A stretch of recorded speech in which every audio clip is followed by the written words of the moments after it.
What is up, guys? Welcome to episode 2 of the Tbjp education series. Today we're going to cover volume, frequency, intensity, and the balance between those three kind of pillars that will contribute to you understanding how to auto-regulate your own training splits. So what does that mean, what I just said? It means that everyone will have needs that will need to be adjusted as you maneuver through your training. So let me give you an example. If you decide to pick full body training based on your development, you will not need much volume to make progress because your development is quite low. And like I kind of explained in my previous video, that it will only take 1 to 2 sets on a body part to elicit a response that brings about good hypertrophy. When that training volume is incredibly low, the damage that occurs from that training is incredibly low, which means recovery is very efficient. And you can do that training every other day. So your frequency is very, very high. Now, what's the advantage of that? Let's take a beginner that only needs that level of volume, and they compare themselves to a beginner that decides to pick a split body part routine.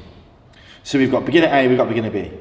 These both have the same needs, but beginner A chooses a full body split, and then they expose themselves to, let's just say on average, 3 times a week, or over 2 weeks it would be 7 times of training a body part.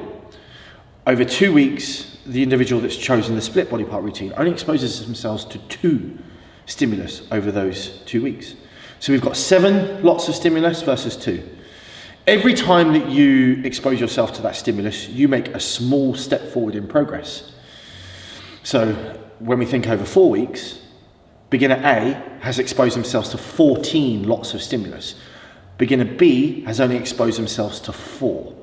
And again, we extrapolate that into 2 months, 28 versus 8, etc., etc. If you do that math over a year, which I haven't done, and I can't be asked to get that wrong off the top of my head, but you can see the numbers are quite stark in terms of their difference. And this is why training to your needs is so important, because if you do not train to your needs, you're going to limit your progress hugely.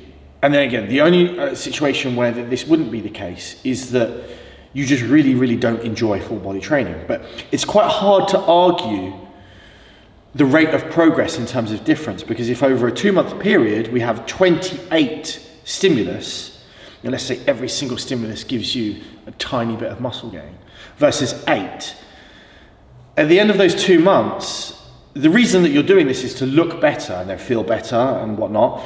You look at beginner A, and as beginner B, if I look at beginner A and I'm thinking, fuck, that dude is making progress so much faster than me. Although I don't enjoy full body training, I do want to kind of speed up this process at the rate at which I'm making progress. So it might be worth me considering that training split, because realistically, it's actually more akin to my needs right now. We've gone through a whole year of training in this fashion, and beginner A's needs have now changed. And it now requires slightly more volume per body part to bring about the additional hypertrophy response. When he increases that volume, he also now increases his recovery demand. So now he needs 3 or 4 sets on a body part. When we train something at 3 or 4 sets in a body part, we cannot then train it at the same level of frequency, because we can't recover in just 2 sleeps to be able to hit that again. Now, although DOMS is not a reflection of like kind of, shall I train, shall I not train? If after kind of 4 very hard sets on a body part, if after 2 sleeps you're like, do you know what, that body part's not ready to train again, you cannot train at that frequency. So frequency will be adjusted as a reflection of your volume. And as your volume increases, because you need more volume, because your development has increased, which is another topic we'll get into again, but just for now, it stands true, because we cannot just rely on entirely low volumes to get to our progress. But that's not our end progress in terms of our goal. But that's not to misconstrue that what I'm saying is that as you keep adding volume, you keep growing, because there is going to be an upper shelf to that. But again, we're getting it a little bit ahead.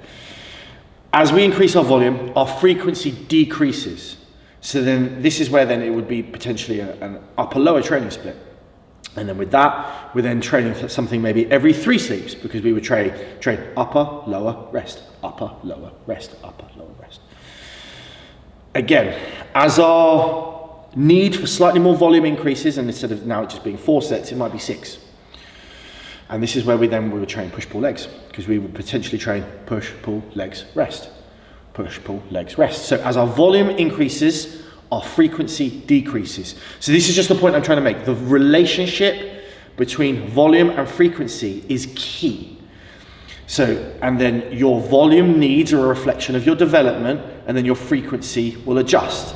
So this is the fluidity component to training, because from week to week, you might be able to do more volume and recover fine, whereas some weeks you might really struggle with your recovery, and then your volume will decrease, but your frequency needs to stay the same, because just your recovery capabilities are kind of changing as your development increases and your strength increases and your ability to train hard increases. Now, where does the intensity component come into this? If you're training everything to failure, your recovery demands are going to be quite high. And this is probably one of the rare situations where I do have a kind of a firm, absolute opinion, and that is that we do need to train body parts to failure. Again, I'm going to get into another video that we will call effective reps, that we cover this specifically. But just for all intents and purposes here, we're going to consider all of our training to be failure training. And when I say that, it means that you cannot complete a concentric rep on your own without assistance. Okay, so that's training to failure. And with the relationship of volume, frequency, intensity, these are the 3 things that we need to always balance when we structure our training program. But let's just, again, circle back to understanding that as volume increases, frequency decreases, and then intensity will scale potentially up or down depending on your recovery capabilities. So what I mean by that component is that we can then go beyond failure when our recovery capabilities are incredible. Now, what do I deem to be the biggest factor that could influence our recovery capabilities? There are a lot, but I would say the thing that sits at the top over a long period of time would be our caloric status. If we're in a caloric surplus, our recovery capabilities are extremely efficient, which means that we can take things beyond failure by doing potentially forced reps, by doing rest pauses, by doing drop sets, and we can increase our stimulus and recover and make progress. During a caloric deficit, we're going to struggle to do this. When we take a step back and then look at what factors, what influences recovery as a whole, I would say caloric status is at the top when it comes to kind of your longitudinal approach to training. So then in a caloric deficit, we don't add things that increase the intensity.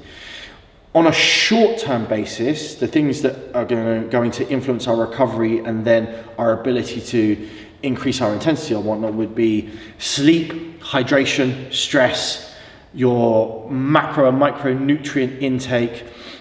So again, when I break down to kind of macro level, it would be the percentage to which you need carbohydrates or fats. So there are going to be lots of things that influence your recovery on a short-term status, but if we can manage those really, really well, so being consistent with your sleep, being consistent with your hydration, being consistent with your mineral intake, which will impact your hydration, etc., etc. Again, we'll get into that. These are going to impact your ability to recover. But I wanted this video to kind of reinforce the idea that your volume, frequency, and intensity are extremely interlinked, and that this is very important to understand the relationship between the 3 to effectively structure your full body training, your upper lower training, your push pull legs training, and your split body part training.